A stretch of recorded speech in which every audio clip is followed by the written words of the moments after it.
Hi guys, this is Jeff at Slavens Racing. I'm here in the new studio. I'm well aware that we have sound issues, echo issues, lighting issues, and numerous other issues. You know, it's a brand new facility and we're doing the best we can. Please be patient. We don't need the snippety comments about it. I'm doing my best to help you guys out here and show you this new fork. You know, it's no benefit to me. I already know how to work on this stuff. So I'm just trying to help you out. If you'll please be patient with my studio, I'd appreciate it. We'll have that resolved shortly. We've got new equipment on the way and we're doing some soundproofing in the studio here. So on with the video. Here is the cartridge that comes out of the fork tube.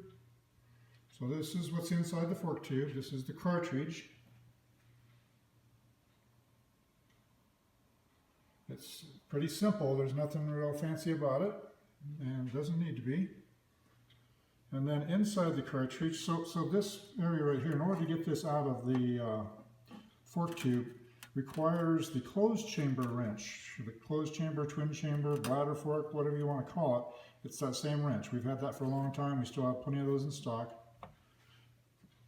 And then in order to get the base valve assembly out of here, which is this piece, it requires the 4CS fork cap tool. So it's going to take two special tools to get these apart. Beyond that, it's just regular wrenches. It takes like a 19 and a 22 and a 7mm socket, which is kind of an odd socket size.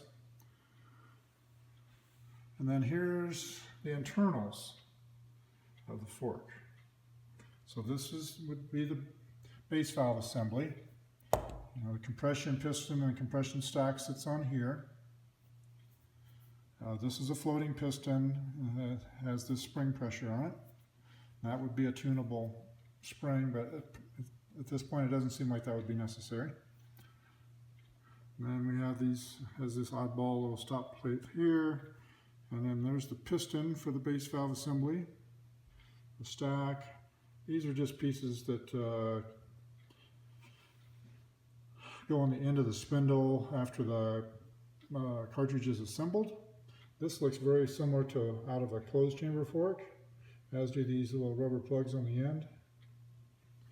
And this is the mid valve. So this is the rebound circuit right here. This would be the rebound stack. And then this is the mid valve piston. It's a plastic piston. I like it because it's got nice big holes in it. A lot of flow. This one has a lot of flow as well. And this one, this is the compression side. It's just a spring washer. So it looks like a bent shim. It's a spring washer with a check plate. This is just a really thick shim that doesn't bend. It's a check plate. So it pushes against this spring right here, the spring washer.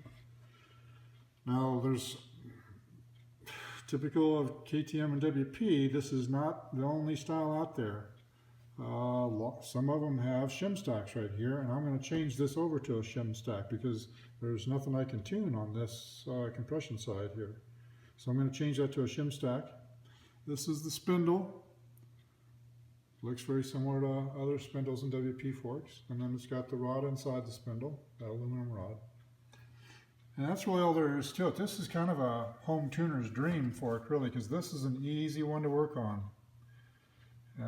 Much easier than a twin chamber, and 1,000 times easier than a 4CS fork. This is a pretty easy fork to work on, and in order to make valving changes, you only have to work on one side.